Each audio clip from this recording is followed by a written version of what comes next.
अस्सलाम वालेकुम नाज़रीन, आप सबका इस्तकबाल है एच न्यूज़ में। मैं आपका होस्ट मोहम्मद अज़हरुद्दीन। आइए बढ़ते हैं तफसीलात की जानिब। आप तमाम नाजरीन का इस्तकबाल है HN न्यूज में। नाजरीन आइए देखते हैं आज के चंद अहम खबरें कुछ ही मिनटों में। वर्ल्ड बॉक्सिंग चैंपियन और ओलंपिक एथलीट निखत जरीन ने अपने वालिदैन के साथ इतवार को तेलंगाना हुकूमत के मुशीर मोहम्मद अली शब्बीर से जुबली हिल्स में वाक़ इनकी रिहाइशगाह पर मुलाकात की। निखत जरीन ने तेलंगाना में deputy superintendent of police special police के तौर पर अपनी तकर्रुरी पर शब्बीर अली का शुक्रिया अदा किया। यह ओहदा उन्होंने हाल ही में संभाला। बातचीत के दौरान मोहम्मद अली शब्बीर ने रियासत में खेलों के फरोग के लिए चीफ मिनिस्टर रेवंत रेड्डी के विजन का खाका पेश किया। ओलंपिक सतह के एथलीट्स तैयार करने के लिए अगले तालीमी साल से स्पोर्ट्स यूनिवर्सिटी कायम करने का हुकूमत ने फैसला किया। इन्होंने कहा कि ख्वाहिशमंद खिलाड़ियों को तरबियत देने और आलमी मियार के खेलों का माहौलियाती निज़ाम तैयार करने के लिए बैनुल अक़वामी कोच को लाया जाएगा।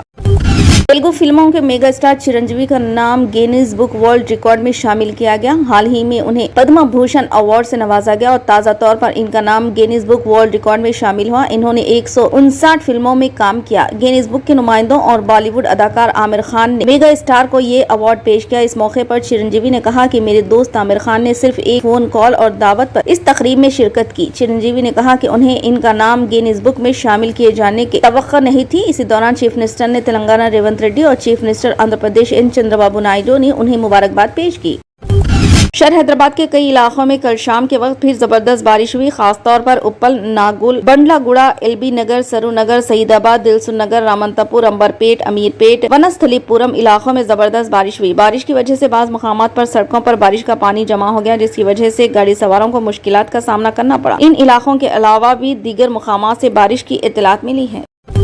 बॉलीवुड में इन दिनों एक ट्रेंड शुरू हुआ है जिसमें देखा जा रहा है कि 90 की दहाई के फिल्में एक के बाद दिगरे रिलीज हो रही है। इनमें से एक वीर ज़ारा है जिसे दोबारा रिलीज किया गया। वीर ज़ारा 90 की दहाई की कामयाब फिल्मों में से एक है। ये एक रोमानवी ड्रामा फिल्म है। इसमें शाहरुख खान और प्रीति जिंटा ने अपनी अदाकारी के जौहर दिखाए। उस वक्त भी ये फिल्म रिलीज के बाद स्क्रीनों पर छाई हुई थी। ऐसे में दोबारा रिलीज होने के बाद भी इस फिल्म ने रिकॉर्ड तोड़ कमाई करके तारीख रकम की। दरअसल शाहरुख खान और प्रीति जिंटा स्टार फिल्म और वीर ज़ारा 13 सितंबर को सिनेमाघरों में दोबारा रिलीज हुई। फिल्म ने हिंदुस्तानी बॉक्स ऑफिस पर जबरदस्त ओपनिंग हासिल की। तिजारती तज्जियेकार तरीन आदर्श के मुताबिक वीर ज़ारा ने पहले दिन 20 लाख रुपए कमाए थे। हफ्ते को इसका कलेक्शन 32 लाख और इतवार को 38 लाख था। हफ्ते के दिनों में पीर को 20 लाख रुपए, मंगल को 18 लाख रुपए, चारशंबे को 15 लाख रुपए और जुमेरात को 14 लाख रुपए का इस फिल्म ने बिजनेस किया। ये फिल्म 100 करोड़ की क्लब में दाखिल हो चुकी है।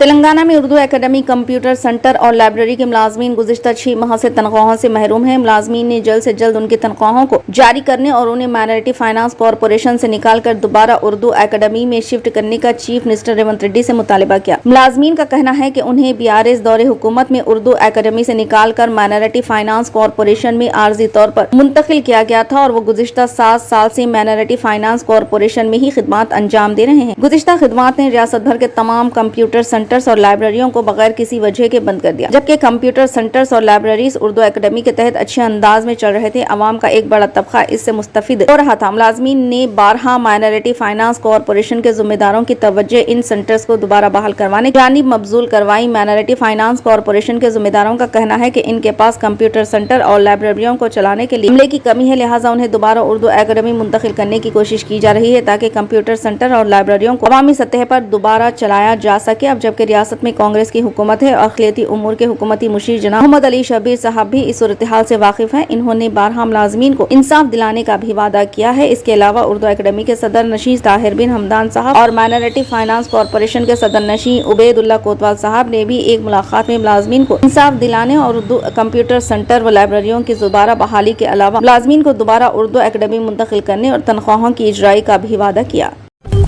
वज़ीर-ए-आज़म नरेंद्र मोदी पर तनकीद करते हुए कहा कि RSS बीजेपी की मां की तरह है, लेकिन आज बीजेपी अपनी मां को आंखें दिखा रही है। आम आदमी पार्टी के कन्वीनर ने आज जंतर मंतर पर जनता की अदालत प्रोग्राम का एहतमाम किया। केजरीवाल ने RSS सरबराह मोहन भगवत से सवाल पूछे। इन्होंने पूछा कि वज़ीर-ए-आज़म मोदी पूरे मुल्क को लालच देकर या ED और CBI का खौफ दिखाकर अपोजिशन पार्टियों के लीडरों को तोड़ रही है और हुकूमतें गिरा रही है। क्या मोहन भगवत नहीं मानते कि यह हिंदुस्तानी जमहूरियत के लिए नुकसानदा है? दिल्ली के साबिक चीफ मिनिस्टर ने इल्जाम लगाया कि वज़ीर-ए-आज़म नरेंद्र मोदी ने मुल्क के बदउनवान तरीन लीडरों को अपनी पार्टी में शामिल किया। इन्होंने कहा कि जिन लीडरों को मोदी और अमित शाह ने पहले बदउनवान कहा, वो बाद में बीजेपी में शामिल हो गए। क्या मोहन भगवत ने ऐसी बीजेपी का तस्वुर किया था? क्या आरएसएस इस किस्म की सियासत से मुत्तफिक है? केजरीवाल ने अपने तीसरे सवाल में आरएसएस के सरबराह मोहन भगवत से पूछा, क्या बीजेपी आरएसएस के बतन से पैदा हुई है और ये आरएसएस की जिम्मेदारी है कि बीजेपी सही रास्ते पर चले? आम आदमी पार्टी कन्वीनर ने पूछा कि क्या आपने कभी मोदी जी से कहा कि गलत रास्ते पर ना चले? क्या आप बीजेपी के आज के काम के अंदाज से मुतमईन हैं?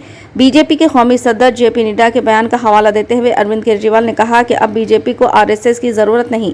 इन्होंने सवाल किया कि आरएसएस बीजेपी की मां की तरह है, क्या आपको तकलीफ नहीं हुई जब आपके अपने बेटे ने ये कहा? क्या इससे आरएसएस के कारकुनान को तकलीफ नहीं हुई? बीजेपी के 75 साल रिटायरमेंट का जिक्र करते हुए केजरीवाल ने कहा कि इस उसूल के तहत एल.के. आडवाणी और मुरली मनोहर जोशी जैसे सीनियर लीडरों को रिटायर किया गया था, लेकिन अब अमित शाह कह रहे हैं कि ये उसूल मोदी जी पर लागू नहीं होगा। केजरीवाल ने मोहन भगवत से पूछा कि क्या ये सही है?